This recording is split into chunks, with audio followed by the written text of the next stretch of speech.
Hey, what's up guys, Pattycakes here. So I've received a lot of questions lately about perpetuation and distribution, and I wanted to take some time to properly test each mod and make a breakdown to explain exactly how they work and when it makes sense to use either one or even stack them both together.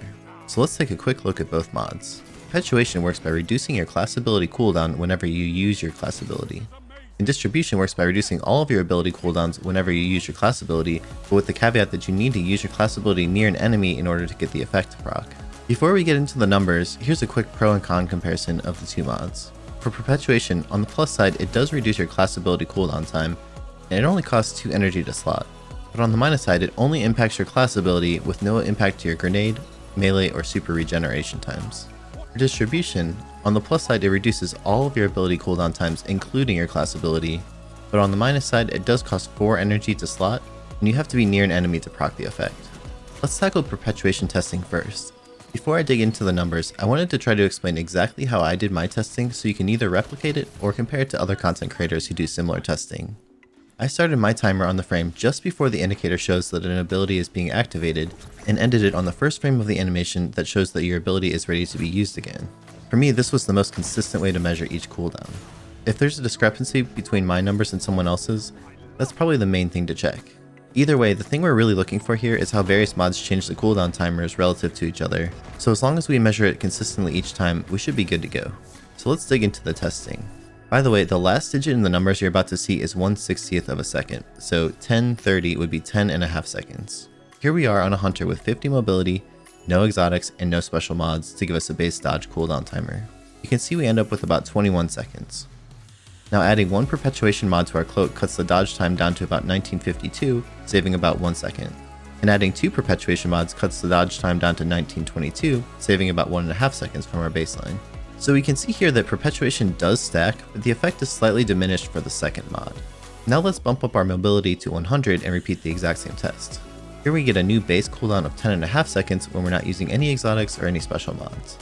Adding one Perpetuation mod to the picture drops that down to 10 seconds, saving about a half a second, and adding a second Perpetuation mod drops that down to 950, which saves about 3/4 of a second compared to our baseline.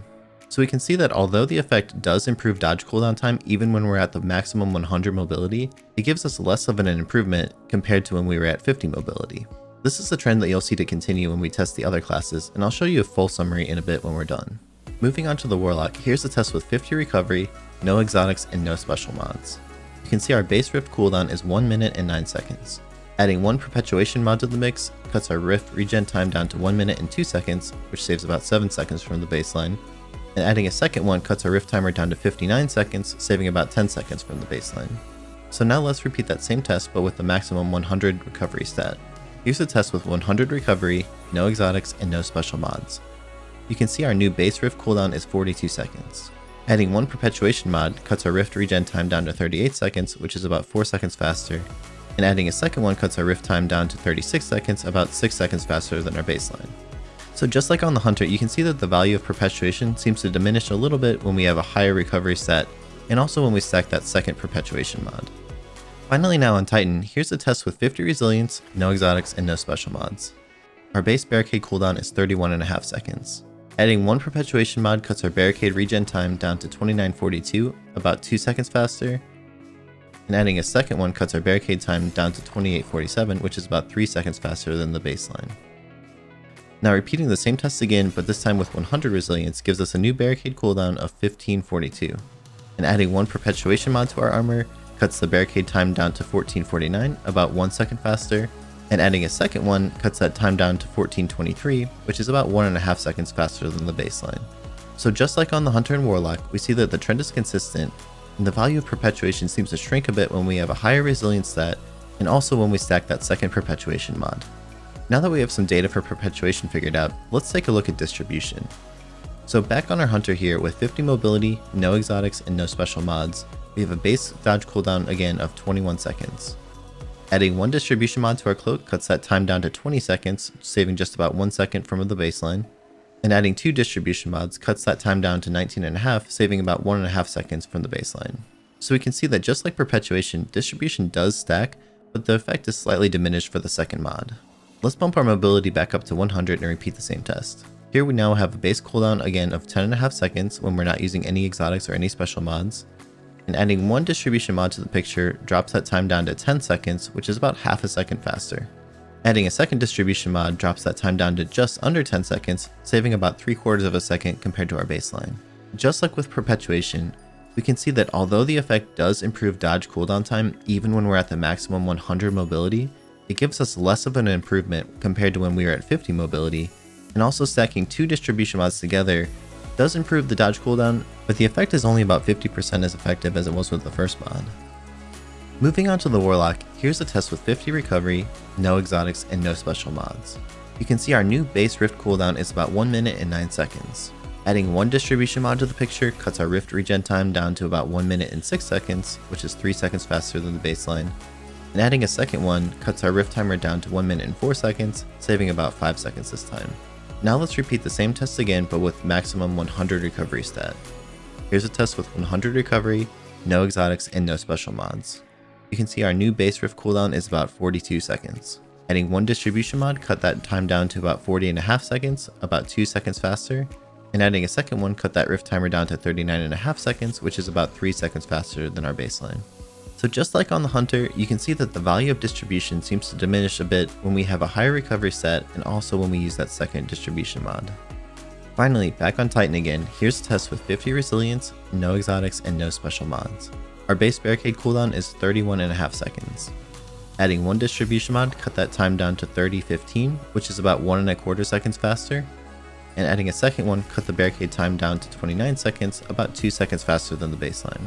Repeating the same test again, but now with 100 resilience, gives us a new base barricade cooldown of 15.75 seconds.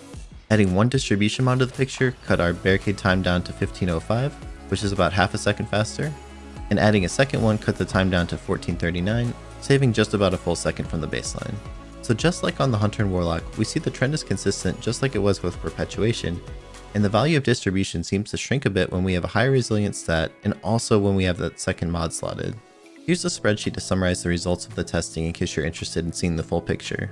For me, the clear takeaway is that when it comes to regenerating your class ability, both Perpetuation and Distribution are the most useful for very long cooldowns like the Warlock Rift, and a bit less so overall on shorter cooldowns like the Hunter Dodge. Also, stacking that second Perpetuation or Distribution mod does improve the cooldown time, but at a rate of about half as effective as the first mod. I'm sure a few of you are asking yourself too, what about Perpetuation and Distribution combined together? And the results do in fact stack and perform better than either of the two mods stacked with themselves. Here's a Hunter with 100 mobility, 1 Perpetuation, and 1 Distribution mod, and we get a cooldown of 9:38, which is faster than any other combination we tried. So if we're only interested in improving our class ability cooldown times, then Perpetuation here is the clear winner. But of course, Distribution does more than that. It improves all of our ability timers as long as we use our class ability near an enemy.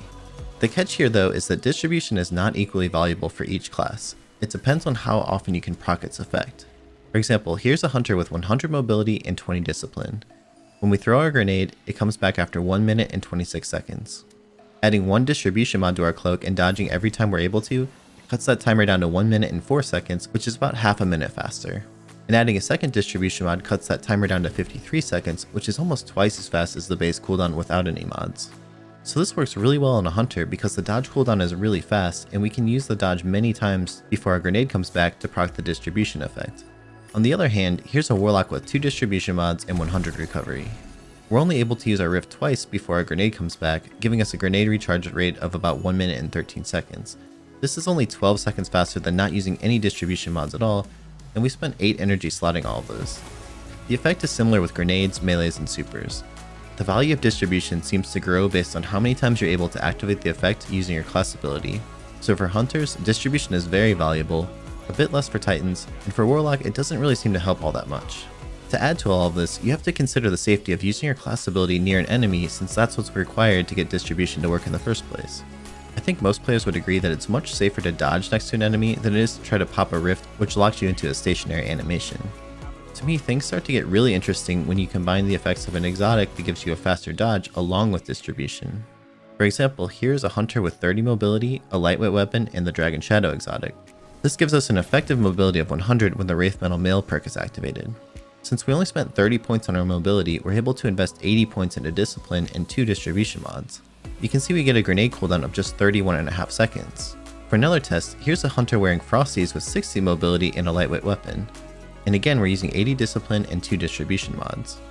By sprinting constantly and dodging near enemies on cooldown, we're able to achieve a grenade cooldown of just 17.5 seconds. So after all of this info, what conclusions do we really have? To me, it seems that stacking 2 distribution mods together is probably not worth it most of the time, especially on a warlock.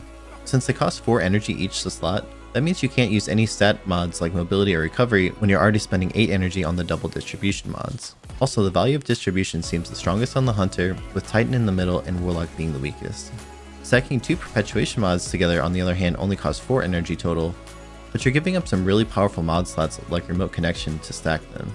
Also, the value of perpetuation is much stronger when you're dealing with a longer cooldown like the warlock rift, and also based on how fast your class ability regenerates. So for example, a warlock with 10 recovery gets a lot more benefit out of a single perpetuation mod relative to one with 100 recovery.